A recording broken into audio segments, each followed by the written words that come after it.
Hello, good evening.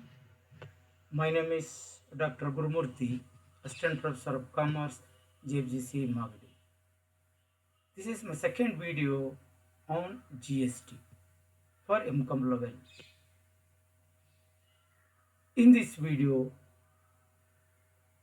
we discuss about some conceptual definitions. First, goods, section 2, subsections 52. As per the GST bill, goods means every kind of movable property other than money and securities, but includes actionable claims, growing crops, grass and other things attached to or forming part of land which is agreed to be served before supply or under contract of supply.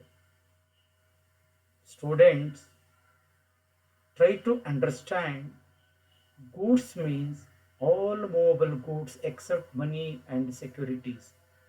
Shares is not a goods. Currency is not a goods.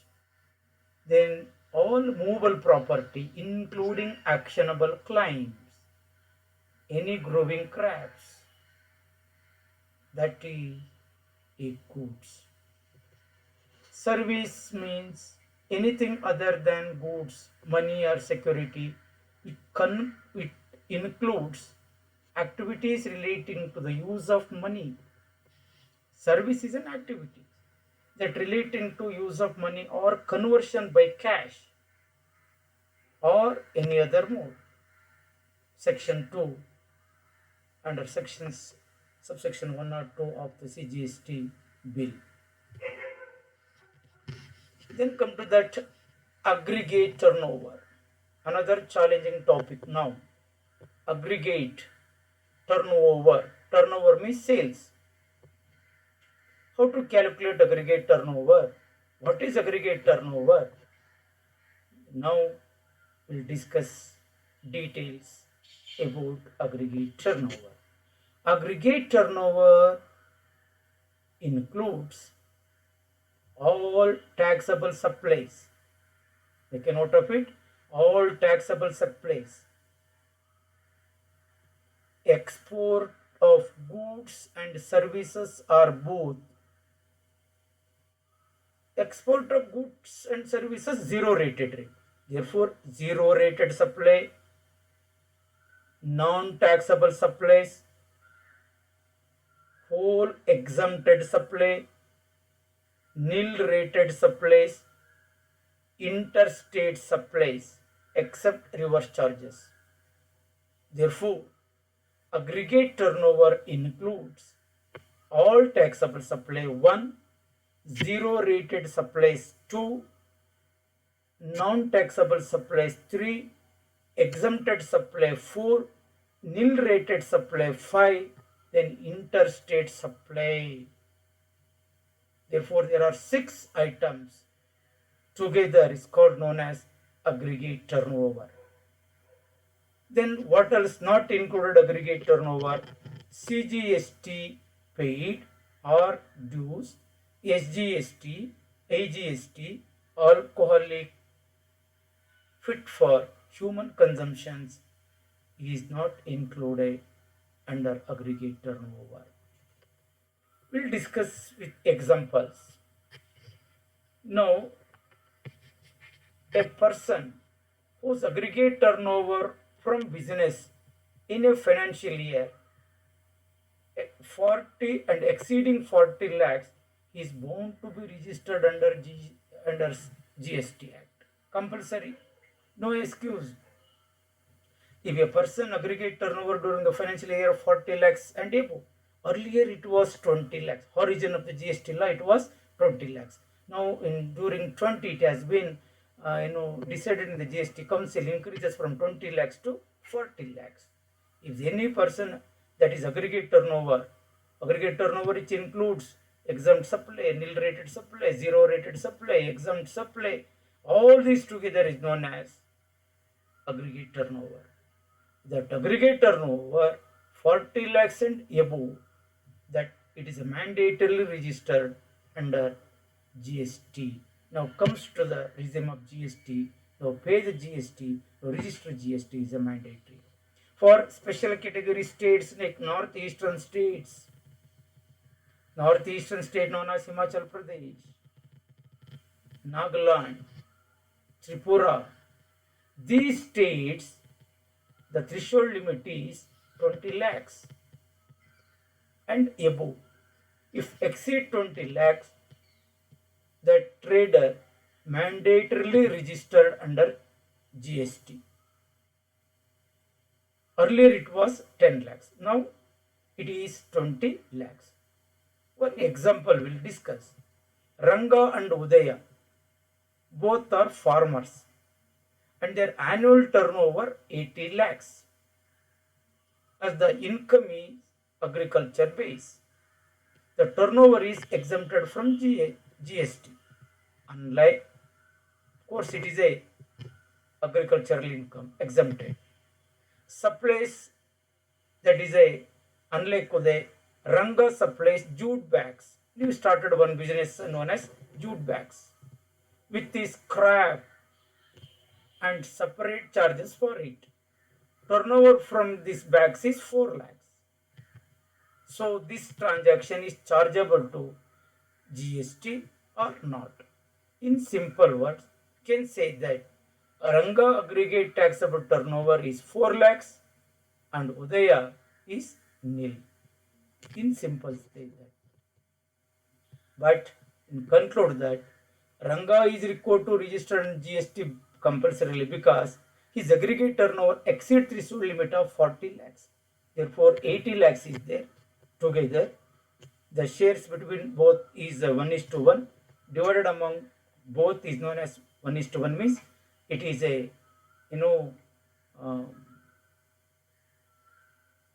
it comes to 40 lakhs.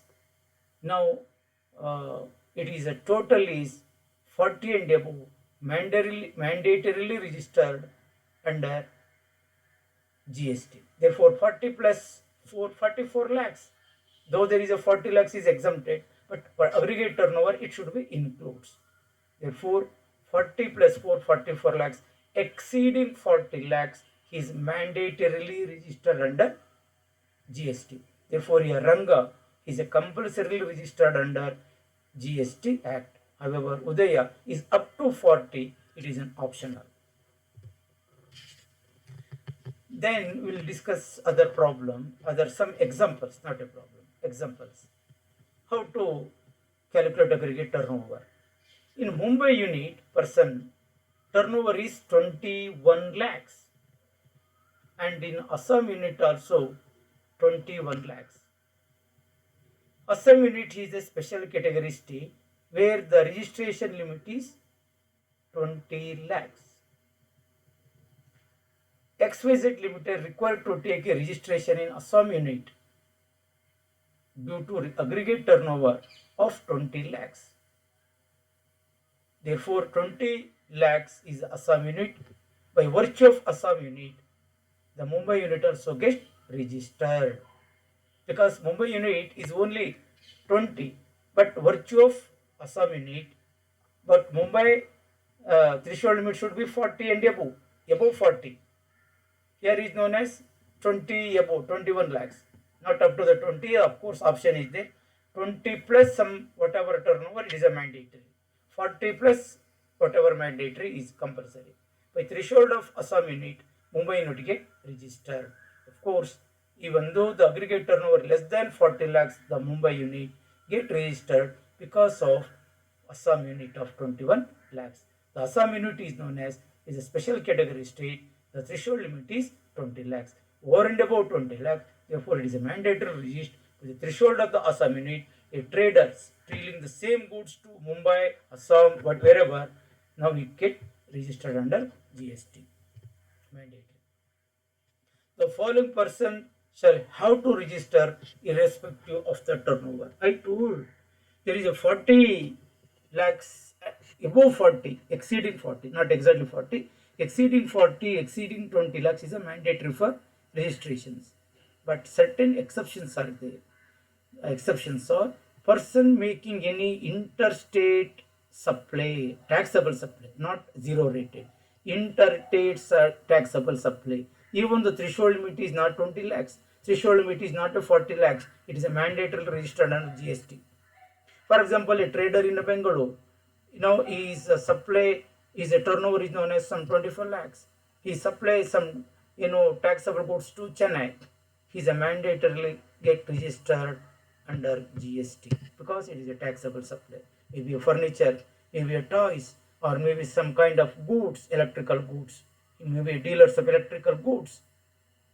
The total turnover aggregate is even not less than or even not more than 40 lakhs or even less than 40 lakhs, but he dealing taxable goods from between Karnataka and Tamil Nadu. It is mandatory registered under GST Act. Casual taxable persons, casual income once in a time, but not recurring in nature.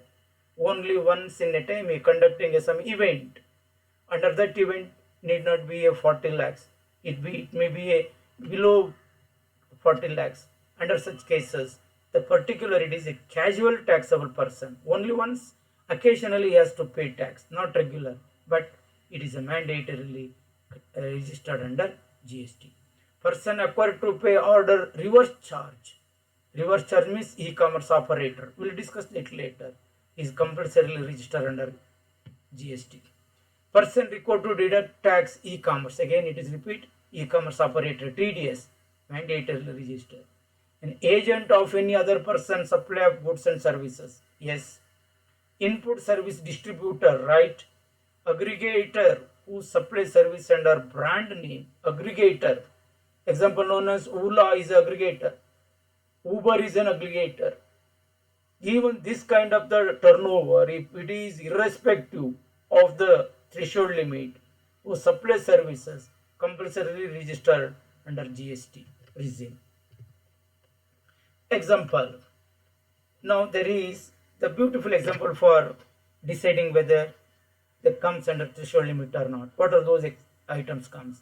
Supplied to Mysore, supplied to Puducherry means Pondicherry, supplied to dealer M for export, supply to dealer in Sweden, supply made to dealer in UP, exempt supply, non-taxable supply, together 1,70,000, IGST, SGST and CGST paid is there. Now here is total aggregate turnover. You have to take into account all the supplies except IGST, CGST and SGST. Let us have a look at these. Here supply to Mysore 2 lakh, supply to Pondicherry 1,50,000, supply to dealer M export 2,50,000, supply to dealer in Sweden 4,50,000, supply to a dealer in UP 1 lakh and exempt supply and even non-taxable supply 1,70,000. Together 13 lakhs 20,000 is there. Aggregate turnover is 13 lakhs 20,000. However, is less than 40 lakhs. Though there is a less than 40 lakhs, just we have to calculate aggregate turnover. However, aggregate turnover does not include CGST paid or payable, SGST paid or payable, IGST paid or payable, and reverse chargeable supplies not includes. There are 4 items kept outside. Next, sections 23. Person is not liable to register.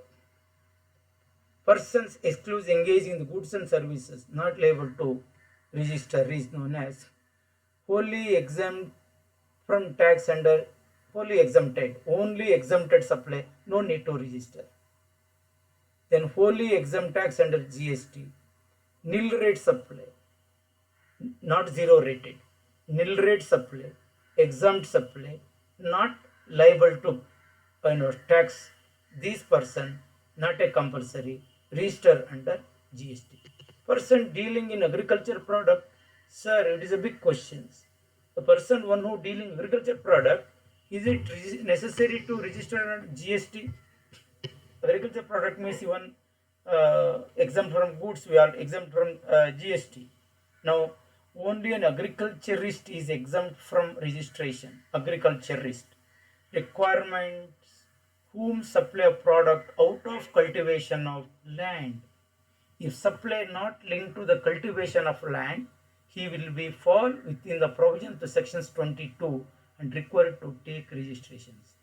For example, you are cultivating a flower, then you are supplying the flower from your yard or from your farm.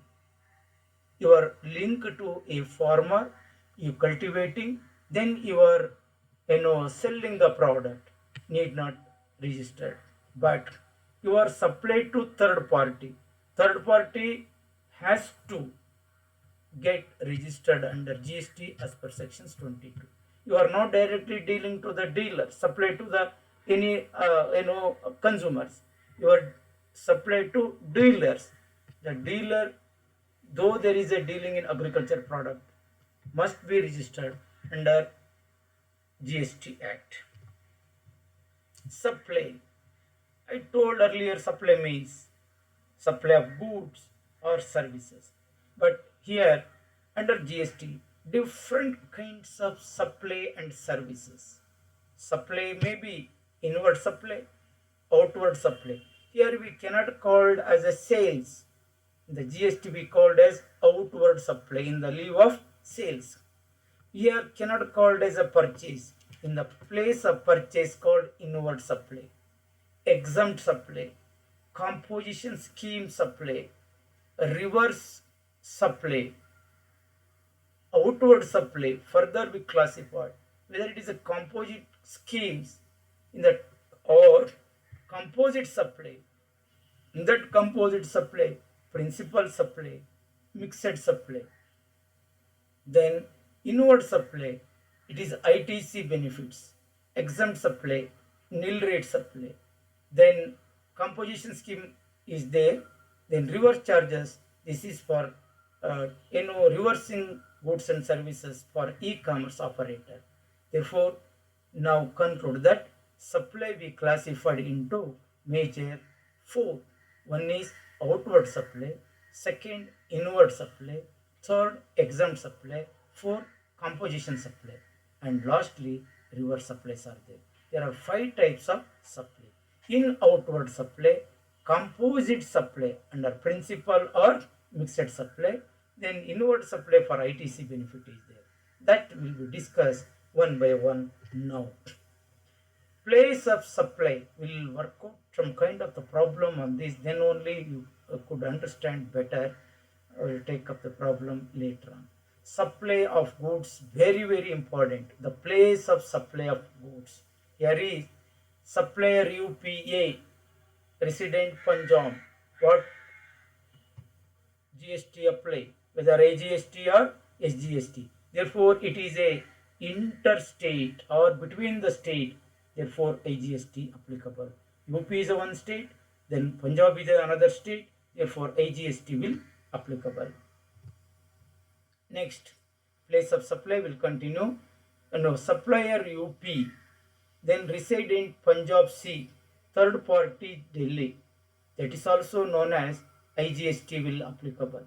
The reason because the third party is a Delhi, suppliers is known as UP, recipient of Punjab.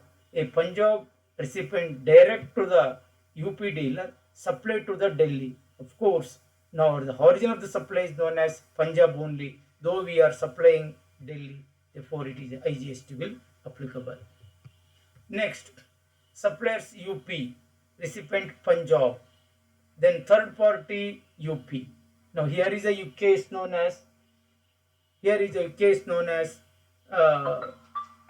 supplies UP wala supplies to the third party UP under the directions of the recipient of the Punjab within the state CGST and SGST applicable. Here is known as next known as place of supply of the goods, that is supply of UP. That we'll discuss.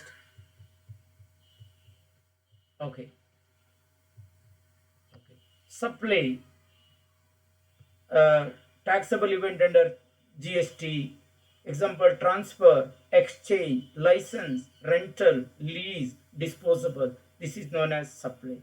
Outward supply of goods and services. Inward supply of goods or services. It is known as In the place of purchase, we are using inward supply. In the place of sales, we are using outward supply.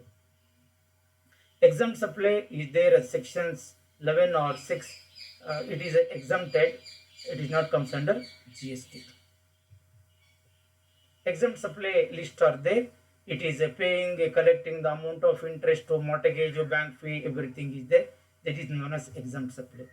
Exempt supply is of course, it is continuations part.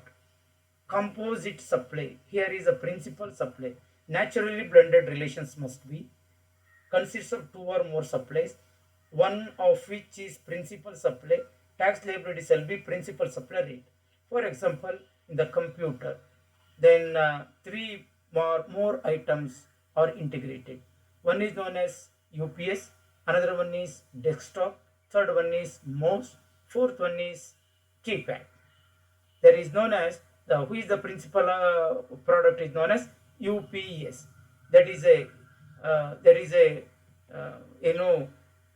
the main product is known as the principal supply of the goods we take into account.